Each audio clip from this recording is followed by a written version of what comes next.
في مراحل دراستي كلها كنت إذا أخطأت إملائيا أو حسابيا لا أشطب الكلمة لأصححها ولا أستخدم الطامس مطلقا.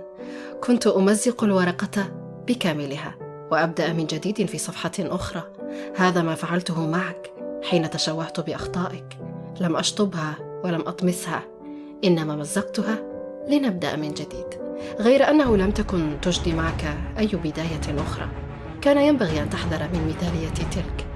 امرأة مثلي لا تتعايش مع الأخطاء ولو كلفها ذلك دفترا جديدا. اهلا يا حلوين، عاملين ايه؟ يا رب تكونوا بخير وفي احسن حال. حشتوني كتير من اخر فيديو، شكرا على كل كلامكم الحلو اللي بيديني دفعه ان انا اصور واستمر معاكم. بدات معاكم الفيديو النهارده من الغدا، عملنا محشي وزي ما انتم شايفين محشي وفراخ، وما حبيتش اصوره معاكم لان احنا صورناه قبل كده كتير، فاختصارا للوقت جبت لكم بس لما انا كنت بقدم الغدا. وبعد الغدا بقى قلت كده هحط البطيخه دي اقطعها واحطها في التلاجة علشان تسقع. طبعا انا غاسله البطيخه من بره كويس جدا وابتديت اقطعها. قولوا لي بقى مين بيحب البطيخ الاصفر او البطيخ المنجاوي زي ما هو متعارف عليه؟ انا عن نفسي بحب كل انواع البطيخ، والله لو البطيخه من جوه خضراء ولا زرقاء ولا فوشيا هحبها برضه. انا بحب البطيخ جدا، وكمان عندي الولاد بيحبوا البطيخ قوي. المهم ابتديت اقطعها وهحطها كده في الطبق بالشكل ده. انا بس كنت بشيل بس الاطراف وخلاص على كده. حبيت اسهل على نفسي وقلت ان هي البطيخه لما تتحط في التلاجة تسقع على ما انا اخلص بقى ايه المدعكه اللي ورانا. احنا النهارده الفيديو بتاعنا كله حماس، وبجد لو وراكي حاجه شغلي الفيديو وقومي بقى شوفي اللي وراكي وما تكسليش، وما تنسيش تحطي لايك كبير قوي للفيديو علشان بجد الفيديو النهارده حلو جدا. خلصت كده تقطيع البطيخه وهبدا اقدمها، وهلفها بستريتش راب الاول وهحطها في التلاجة لحد ما نخلص اللي ورانا. وبالهنا والشفا. دخلنا بقى على الأوضة القمر دي، الليفينج حرفيا خلاص بيقول يعني ايه بيستغيث ارحموني. فزي ما انتم شايفين عايز تنظيفه بقى من الاعماق. هنعمل ايه؟ اول حاجه جيت شلت كل الكفر بتاع الكوشن وبتاع الركنه كلها علشان هنغسله غسله كويسه، ونبدا بقى ننضف كل الكلام الحلو ده. انا قلت هشيل الكفرات على ما تتغسل وتتنشر اكون انا خلصت كل اللي ورايا، اروح مركباهم بقى على طول. بصوا بقى جبل الغسيل اللي هيطلع.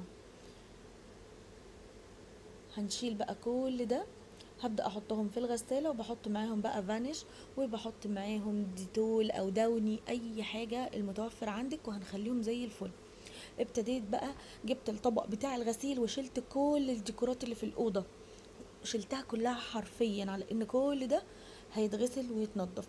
وشلت الترابيزات وشلت الزرع وشلت السجادة، وهنشيل كمان الستاير برضو علشان تتغسل. وحطينا ايه؟ حطينا الكوفرتة الشقية طبعا.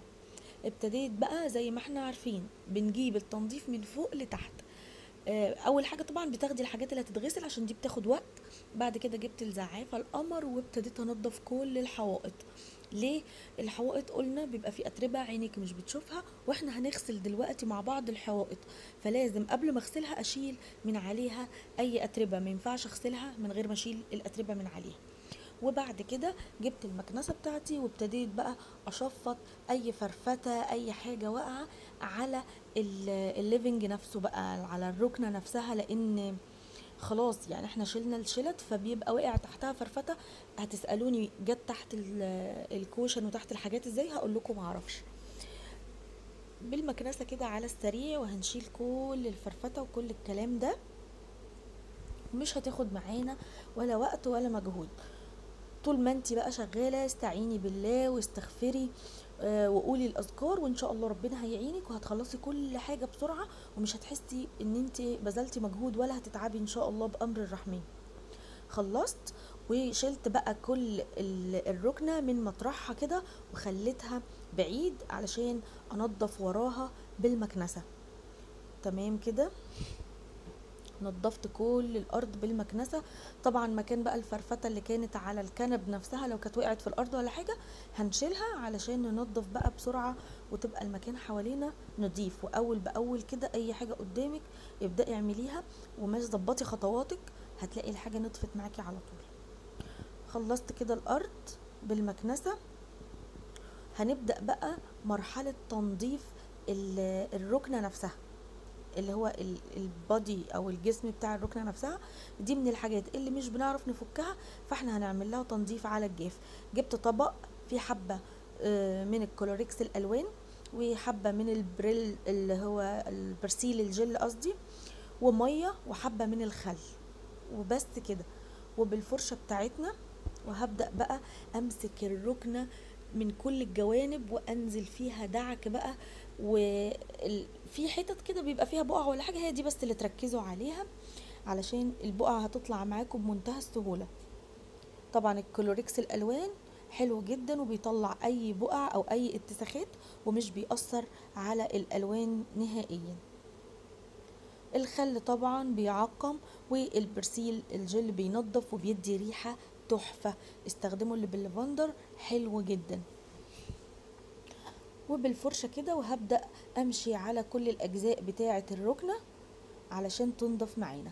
ده اللي احنا بنعمله اسمه تنظيف على الجاف، يعني مش بنبهدل الحاجة مية ورغاوي والكلام من ده، وفي نفس الوقت بننضف وبنعقم. خلصت كده وظبطت كل القطعة بتاعة الركنة بنفس الطريقة. وبعد كده بجيب طبق فيه مية نظيفة، وبحط حبة من الدوني، وبجيب فوطة وببدأ اخد من المية بالدوني، يعني اعيد بقى على الركنة تاني، عشان لو في رغاوي في منطقة كانت متبقعة او حاجة ابدأ اشيلها. وكمان الدوني بيدي ريحة تعطير تحفة جدا، وبتثبت في الانسجة بتاعة القماش فترة طويلة، فتحسي ان المكان كله ريحته دوني. هنخلص كده الركنة بنفس الاسلوب وبنفس الطريقة، وبجد الركنة نورت. والله والله يا بنات، حرفيا الركنة كانت مبقعة بشكل غير طبيعي، لان المكان ده اللي بنقضي فيه طول اليوم بقى، قاعدين بقى بيتفرجوا على التلفزيون، بيلعبوا، بياكلوا. بصوا، فالمكان ده اكتر مكان فيه هلك بصراحة. المهم نضفنا كده وكل حاجة رجعت زي الفل. جبنا الموب بتاعتنا، وهحط فيها مية سخنة من الكتل، وحبة من الكلوريكس الجل علشان هننضف الحوائط. خلاص كده. خدي بالك بس وانتي بتدلقي المية، عشان انا خلاص والله يا بنات جات لي عقدة من المية السخنة، اللهم لك الحمد والشكر يا رب. وحطيت الكلوريكس الجل. الكلوريكس الجل ده عبقري. وهبدأ بقى كده انضف الحوائط بخطوات سهلة وسريعة جدا. الحيطة هتلاقوها بقت قمر مهما كان فيها اتساخات. نضفت كده الحوائط كويس قوي قوي قوي، وبسرعة جدا، ما خدتش معايا ولا وقت ولا مجهود. الموب دي حلوة وسهلة، ويعني في الموب التانية اللي هي بتاعة الباركيه دي تحفة ومنتشرة ومتوفرة في كل الأماكن، هاتيها وخليها للحوائط هتريحك جدا. طبعا لو مش عندك الموب دي اللي هي الموب بتاعه الباركيه زي ما قلت لك، في كل محلات الادوات المنزليه هتلاقيها وسعرها مناسب، وبجد هتريحك من التنظيف بتاع الحوائط في ثواني. خلاص نظفت كده الحوائط كويس جدا. الغيار بتاع الموب كان اتقطع، رحت غيرته وحطيت غيار جديد. اللي في الحيطه دي مش بقعه دي، وانا برجع الركنه في مره من المرات وانا بنظف، البوزه بتاعت الركنه راحت راشقه في الحيطه، الدهان طار، يعني ما بقاش موجود على الحيطه نفسها. المهم احنا نظفنا الحوائط وخليناها نظيفه وزي الفل. جيت بقى جبت الشرشوبه والجردل وحطيت فيهم ميه وجنرال، وهبدا انظف ورا الركنه. هنضف الاول ورا الركنه عشان ارجعها مطرحها، وبعد كده امسح الجزء الباقي. وهنا كنت ركبت كمان على فكره الستاره كانت نشفت وكويتها بسرعه جدا وركبتها.